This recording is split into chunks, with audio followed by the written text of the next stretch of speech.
Parliament పైన దాడి అంటే ఈ దేశ ప్రజాస్వామ్యం పైన దాడిగా భావించాలి.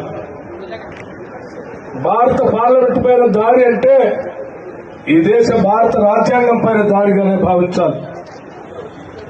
అందుకే ఈరోజు బాధ్యత కలిగిన పార్లమెంట్ సభ్యులందరూ ఈరోజు పార్లమెంట్ లో 13వ తారీఖు నాడు జరిగినటువంటి దాడిపైన చాలా స్పష్టంగా సభలో చర్చ జరగాలి, దానికి సంబంధించిన సమాచారం సభకి ఇవ్వాలి అని అడిగిన పాపానికి ఈరోజు దాదాపు 146 మంది పార్లమెంట్ సభ్యులు భారత పార్లమెంట్ నుంచి సస్పెండ్ చేశారు అని అంటే అసలు ఎంతకంటే సిగ్గు చేయటైనటువంటి అంశం ఈ భారతదేశంలో ఇప్పుడు జరగలేదని చెప్పక తప్పనిసరి పరిస్థితుల్లో చెప్తా ఉన్నాను.